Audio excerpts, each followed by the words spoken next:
सुब्बैया रंग बिरंगी मुर्गियों को एक तरफ एक टोकरी और दूसरी तरफ एक और टोकरी में रखता था। उन मुर्गियों को सारा गांव घुमाकर उन सबको बेचकर पैसे लेकर वो खुशी खुशी घर लौटता है। सुनो करके उसकी पत्नी सुब्बम्मा को पुकारता है सुब्बैया। हाँ जी, आप आ गए, सारे मुर्गियों को बेच दिया आपने, ऐसे कहती है सुब्बम्मा। अरे हाँ हाँ, दुगने दाम को बेच दिया मैंने, ऐसे खुशी में कहता है सुब्बैया। हाँ, उस मुर्गी को अंडे देने के लिए 2 महीने इंतजार करना पड़ेगा अब। हाँ, बात तो सही है। उन सब मुर्गियों में से एक गुलाब रंग की मुर्गी को अपने हाथ में लेकर, हाँ, ये मुर्गी तो हर 2 महीनों में एक बार ही अंडे देता है। काश ये साल भर हर महीने ऐसे अंडे देता, हम इससे बहुत ज्यादा पैसे कमा लेते। ये कहकर उस मुर्गी को वही जमीन पे छोड़ देता है सुब्बैया। चलो छोड़ो जी, इसी मुर्गे के वजह से तो हम कुछ तो भी कमा पा रहे हैं, अब उसी से काम चलाना होगा। अब चलो, खाने का वक्त हो गया, खाने आ जाइए आप। उस रात के 12 बजने के बाद सुब्बैया धीरे से नींद में जागकर अपनी आंखें खोलता है। उसके बगल में मौजूद सुब्बम्मा गहरी नींद में थी। इसी को मौका मानकर सुब्बैया धीरे से एक चाकू को लेकर बाहर जाता है। बाहर टोकरी के नीचे मौजूद उस गुलाब रंग की मुर्गी को वो बाहर निकालता है और उस मुर्गी से सुब्बैया ऐसे बात करता है। हर महीना अगर तू अंडा देगी तो तेरा कुछ जाएगा क्या? या फिर तुझे इस बात की घमंड है कि तू एक ही है जो रंग बिरंगे अंडे देती है? आज मैं तेरा घमंड उतार दूंगा। तो क्या कि तुम हर महीना अंडे नहीं देती हो, सारे अंडे तो तुम्हारे ही पेट में है ना। उन सारे अंडों को एक ही साथ बाहर निकालकर मैं उन सबको एक ही बार में बहुत ज्यादा पैसे के लिए बेच दूंगा, देख लेना। ऐसे कहकर जोर से हंसकर उसके चाकू से उस गुलाब रंग की मुर्गी को मार देता है सुब्बैया। लेकिन उसके पेट में देखने पर उसे एक भी अंडा नजर नहीं आता है। हाय भगवान, ऐसे सोचते ही रहता है कि इतने देर में सुब्बम्मा नींद से जाग उठती है। वहाँ आकर उसके पति के किए को देख, अरे भगवान, ये तूने क्या कर दिया? मैंने सोचा कि सबकी तरह तुम मूर्ख नहीं हो, पर तू तो वही निकला। अरे रे, इतनी अच्छी पैसे देने वाली मुर्गी को तूने जान से मार दिया। अरे रे, सोने की बतख की कहानी कभी सुनी नहीं है क्या तुमने? हाय भगवान, ये मेरे पति ने क्या कर दिया? तुझे लालची बनने की क्या जरूरत थी? ऐसे वो रोती रहती है कि इतने में ए सुनो, क्या कर रही है तू?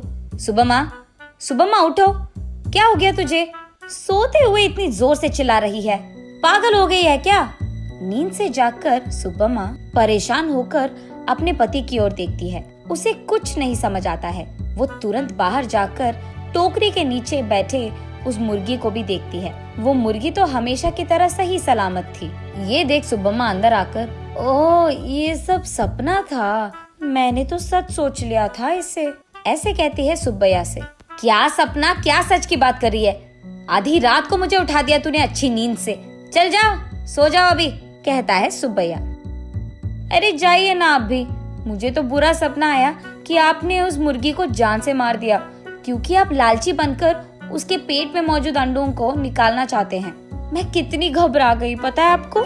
मुझे क्या पता था कि वो सपना है, मैंने तो आपको बहुत डांट लिया, ऐसे कहती है। हाँ, ठीक है। वैसे मैं उस मुर्गी को क्यों मार डालूंगा, मैं क्या पागल हूँ? वैसे मुझे तो हमारा अतीत बहुत अच्छी तरह से याद है। आज अगर हमें चैन की नींद मिल रही है तो वो उस गुलाब रंग की मुर्गी के वजह से ही है। उसको मैं क्यों मार डालूंगा? चलो सो जाओ अभी, तुम और तुम्हारे सपने। ऐसे कहकर सुब्बैया सो जाता है। लेकिन सुब्बम्मा वही बैठकर अतीत में चले जाती है। एक समय में सुब्बम्मा और सुब्बैया दोनों मुर्गियों का व्यापार करते थे। सुब्बम्मा कुछ मुर्गियों को अपने घर के पास ही रखती थी।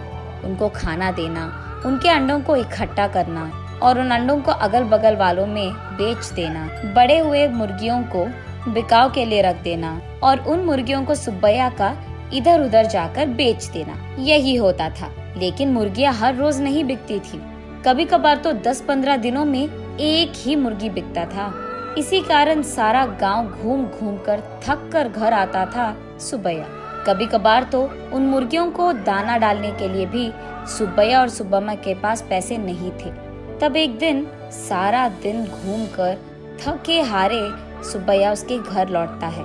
घर आकर वो बरामदे में बैठता है और उसके बगल में सुब्बम्मा खड़ी रहती है। क्या आज भी एक भी मुर्गी नहीं बिकी? वो ऐसे पूछ ही रही थी कि वहाँ एक साधु आता है।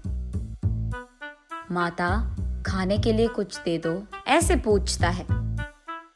थका हुआ सुब्बैया, ए साधु, हमारे पास ही खाने के लिए कुछ नहीं है, अब तुम्हें क्या दे? अगर चाहिए तुम्हें तो हमारे पास बहुत सारे मुर्गियां हैं, एक लेकर जाओ, ऐसे कहता है। तब साधु छोटा सा हंसी एक देकर, मुर्गी का मैं क्या करूँगा बेटा, मैं मांस नहीं खाता हूँ, मेरे पास ही एक मुर्गी है, इसको तुम ही पालो, ये लो।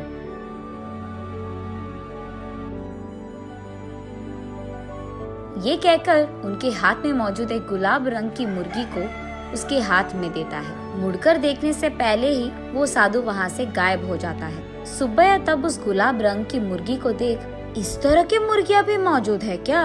अगर इसी रंग के मुर्गियाँ हमारे पास होंगे तो हम उन्हें दुगने दाम में बेच पाएंगे, ऐसे कहता है सुब्बम्मा को देखते हुए। हाँ चलो ठीक है, अब हमें इस प्रकार के मुर्गी कहाँ मिलेगा? वो साधु मांसाहारी नहीं था इसीलिए दिया उसने, वरना इस रंग की मुर्गी हमारे पास कहाँ से आता? ये कहकर उस मुर्गी को वही एक टोकरी में डालकर वहाँ से चले जाते हैं। अगले दिन देखने पर वो मुर्गी अंडे देता है। ये देख वो दोनों उन सारे अंडों को एक जगह इकट्ठा करके रखते हैं। कुछ दिन बाद उन अंडों से बाहर आए मुर्गियों को देख सुब्बम्मा आश्चर्यचकित हो जाती है। अरे सुनो, इधर आइए आप, सुनते हो? अरे कहाँ हो आप? इधर आइए जल्दी। ऐसे वो अपने पति को पुकारती रहती है। अरे क्या हो गया? ऐसे चिल्ला रही है जैसे कोई मर गया, क्या हो गया? उसके ऐसे कहने पर सुब्बम्मा उसे रंग बिरंगी अंडों को दिखाकर ऐसे कहती है, अरे देखिए ना, उस साधु ने जो मुर्गी हमको दिया है उसके अंडों से रंग बिरंगी मुर्गियाँ आई है। ये कहकर सुब्बम्मा उन मुर्गियों को सुब्बैया को दिखाती है। चलो अच्छा ही हुआ, भगवान की कृपा हो या साधु की, हमारे लिए तो ये भला ही है। चलो हमारी मुश्किलें तो खत्म हो गई। आज ही मैं इन सारे मुर्गियों को बाजार में दुगने दाम पर बेचकर उन पैसों के साथ घर लौटूंगा। सुब्बैया जो रंग बिरंगे मुर्गियों को लाता है वहाँ के गांव वाले कभी नहीं देखे थे। इसी कारण गांव वाले सारे बहुत उत्साह से हमें चाहिए तो हमें चाहिए ऐसे एक दूसरे में बहस करते हुए सुब्बैया के पास जाते हैं।